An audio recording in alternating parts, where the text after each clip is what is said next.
this book, The Second Mountain, is about two great journeys in life. And one journey is one that everyone in this room is fairly familiar with. And David Brooks calls this the first mountain. It's all about the practical world. And if you remember when you were in high school, maybe someone taught you about Maslow's hierarchy of needs. If you think of it like a pyramid, you have to satisfy at the bottom, you have to satisfy your need for your survival needs. You have to have food and water and shelter. And, then once you get those things, then you look for, vocation, you look for safety, you look for warmth. And once you get those things, you begin to look for interests and on it goes. But if you don't have those things at the bottom, they say that if you don't have food and water and shelter, those things become your God. Those things become as important. And you do not have the bandwidth or the interest as a human being to seek anything else, especially the spiritual. And so that's Maslow's hierarchy of needs. And this is kind of the realm of this first mountain that is all about these survival needs. But this first mountain is also about, it's about our identity, which also is, for good and bad reasons, is partnered with the ego. So for instance, I remember when I was in the sixth grade, I had to fill out some sort of a survey, and it was like it came with a drawing, and you had to identify what are your favorite things and what do you like to do, and then pretty soon you develop like an identity of, ooh, I'm a soccer player, or I play video games, I'm a gamer. Later in life, I became David the drummer, and people would call me, literally, they would call me Bongo Boy, because we as musicians know that even though drummers might own a million drums, but they actually never own a bongo, but people associate bongos with you. So I was David the drummer, David the Bongo Boy, David the marketer. But is that who I really am? And when I left my marketing job, or I got laid off of my marketing job and left it in my soul before that, what happens to that essence of David the marketer? Is that David the marketer still there? Who is that? And some people call these things that we try on, they're masks. And you can also think of them as containers. What contains my day? What gives structure and contains my life? And these things are both good things and interesting things that might be masks. Some might be there to protect the ego or protect us from trauma wounds and things like that. I won't go too deep into that psychology, but these identity and ego things are all about this first mountain that David Brooks was talking about. And I look back, I just think about so many of those moments in my life where I did wear masks, in college. Oh, I'm a Bruin, I'm a econ major, and I'm this and I'm that, and I'm a fan of this, and I hate USC. And you begin to form an identity and look for people who maybe have some things in common with you, so you feel some sort of sense of community there. But this first mountain is also about possessions and accomplishments and shiny badges along the way. There was this world famous drum teacher, and he said he was surrounded by other drum teachers, and he noticed that some of those drum teachers really liked to brag about their accomplishments, and he called those shiny badges. Have you ever been in a room where you were talking to somebody and they always talked about their shiny badges? I did this and I did this, and it became about their accomplishments, or maybe about their possessions. And you start to realize that this first mountain is can be empty. It can be empty because many of the things that we gather here, now I'm not talking about the survival needs, but I'm talking about all these other things about the ego and accomplishments and possessions and money. They don't feed the soul. They never feed the soul. And I realized that even though this thing is called the first mountain, there is no summit on the mountain that you can reach that will make you happy.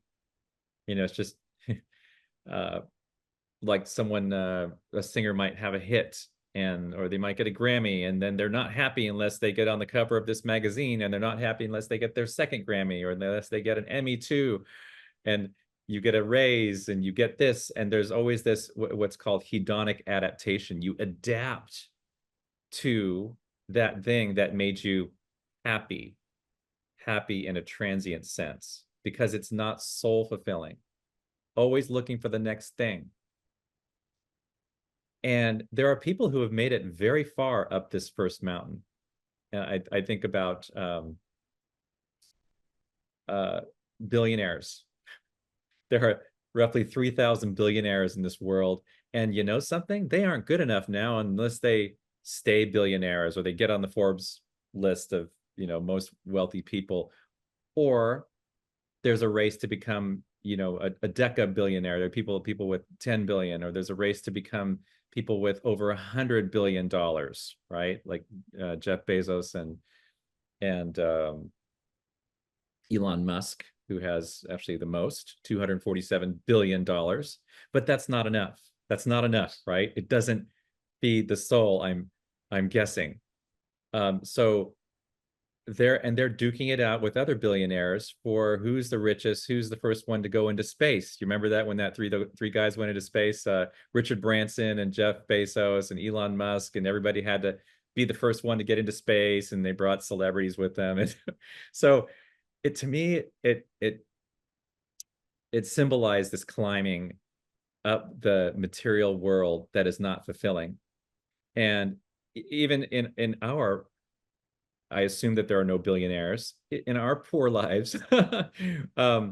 We are affected by absolutely the media around us that is looking for, it's a contest of who's the sexiest, who's the most famous, who's the most influential, who's being seen in the most cool places, whose posts have the most virality. I'm not saying that we all live by these things, but I'm saying that they do shape our culture, and they really do shape our youth culture. If you haven't noticed, our youth culture is just totally transformed into this kind of egoic, I saw this on YouTube, I saw this on Instagram, and this is the way I want to be. And so these, my theory is that, well, more than a theory, we end up bumming ourselves out over and over again if we stay on this second mountain. And I was in at the morning service, and there was some youth in there, and my heart was going out to them, because I thought they have to go through this journey of discovering that materialism is not really where it's all at. There are absolutely useful things in this world, useful accomplishments, but the ones that are egoic are the ones that are fleeting. And I realized this, that first mountain it's someone else's dream of what success looks like. It's something that a long time ago they used to call it race consciousness, but it's more now understood as societal or mass consciousness. Trisha Knudsen, I'm reading the chat. She says, I like the diplomas. I am a retired nurse and know good medical schools, so these diplomas are reassuring to me. Going through medical training is tough. Yes. So I'm not saying that everything in here is bad. I'm just saying that when it comes from an egoic desire to get more and more, then it can be non-fulfilling. So this is where I turn to page 2 of my talk, symbolically. And David Brooks talks about something, a process. He says, if we're lucky, we fall off the first mountain. We fail in some area. We flail in some area. And some might call it a midlife crisis. And, I read some articles, have you, where people say there's no longer just one midlife crisis. There are many midlife crises. And if you've heard of a dark night of the soul, we're all different, but there can be many dark nights of the soul. There can be dark hours of the soul, and there can be dark months of the soul.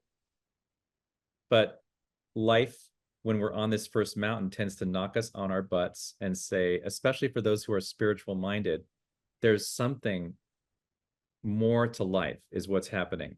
And this is where something happens that Richard Rohr and David Brooks quoted Richard Rohr. Richard Rohr wrote a book called Falling Upwards. Falling Upwards. And I love that symbolism of just like thinking of somebody falling, but they're falling upwards. But the thing to understand is when we fall, if we just say, I'm all good, I mean, I'm talking about fall as in fail. If we say, I'm all good, God's got me, I'm here, and that's spiritual bypassing. If we just go straight to, I feel good, that wasn't me that fell. It's called spiritual bypassing because we're bypassing the important lessons that come with failure and that come with being bummed out, quite honestly, that come with um, things that are associated with our shadow side, things that we maybe don't want to look at, things that are maybe associated with trauma. And doing this core work, this trauma work or inner child work, is one of these hallmarks of getting off of this first mountain and discovering why we were chasing some of these capitalistic things to begin with, and looking for something that happens on the second mountain. And this is where David Brooks says, this is a moment where we may discover, oh, that first mountain wasn't my mountain after all. I don't really want to give my power away to someone else's definition of what success means. I don't want to keep on giving my power away to just because I'm not in the top 1% of earners in my district, that I'm less than. These are just beliefs that I just don't want to subscribe to anymore. And this is where we come to the second mountain, because the second mountain, now the second mountain is not a place that everybody gets to, and I'll talk about that in a minute, but the second mountain is so much more rewarding, because the things that are on the second mountain, the second symbolic mountain of your life, are the things that bring deep and indelible joy, joy that can't be taken away. Have you ever met anybody that, regardless of what was happening to them, they still had this inner joy that they carried around? And it's just amazing. I mean, I know many people that fall into this category. Marianne Babiars is one of those people that you talk to her, and there's always this magic in her voice, like she has seen inner joy that cannot be erased, inner joy that cannot be touched by anything.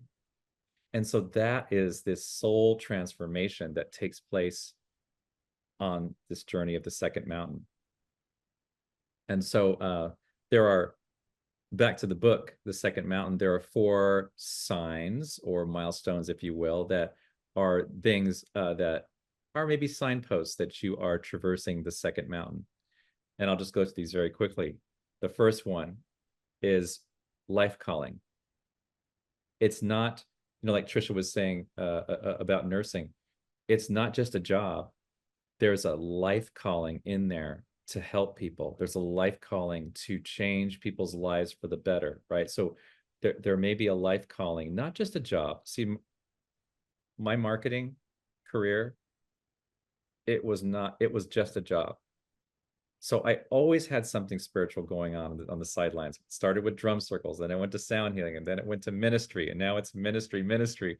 But those things, yes, they're good because they gave me money to buy more drums, but they aren't soul fulfilling. So the first mountain will kick you out.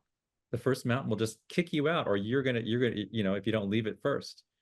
So the first one is life calling. That's the first sign of you're traversing the second mountain. The second one is you're committing deeply to a philosophy or a faith. Committing deeply to a philosophy or a faith. And in unity, unity is actually a philosophy and a faith and a movement. It's not even considered a religion. You can think of it like a religion because it's kind of churchy, but it is. There's no sacraments. There's no dogma. It's guided by just some simple principles. So is Center for Spiritual Living. So is Divine Science. So is all of New Thought. It's a way of thinking. It's a new thought. So a philosophy or a faith. The next one is a community. If you make your deep, yeah, thank you, Russ. Fall up, don't fall down. If you make a deep commitment to a community, where it's a community that has your back, but also a community for which you will serve in a sacred way, that's another hallmark of the second mountain. And I was thinking about this word called seva, S-E-V-A, and I forgot, forgive me, whether it comes from Sanskrit or I forgot. I think it's something else. Maybe someone can Google that. Seva, S-E-V-A. But it essentially, the way I was taught, it means sacred service. But whatever that sacred service and whatever you call it is, there's something about being in sacred service to a community, even if you're just doing the smallest of things, the smallest of things. Margie's here, being our Zoom monitor, and that's sacred service. And the musicians that come here, it's a soul thing. It's a sacred service to a people or to a community. So think about where those communities are in your life. Thank you, Robin. It is Sanskrit. I was right. I win the buzzword bingo. I win the shiny badge. Yay. No. So the last hallmark, the last sign of the second mountain is commitment to another. And that can mean a partner, a spouse, a child, a grandchild, a family member, just deep commitment. And that this is in line with the community one, but it really goes to, I think the hallmark is when you are impacting someone else's life, when you are changing someone else's life, and you decide to become deeply committed to another, that is another sign. And David Brooks says, any one of these, we don't have to experience all four of these, any one of these, life calling, philosophy or faith, commitment to a community or commitment to another, is a sign that yes, we're traversing that second mountain. And even though we may have one foot firmly planted in that first mountain world, there's another foot that can be planted in the second mountain.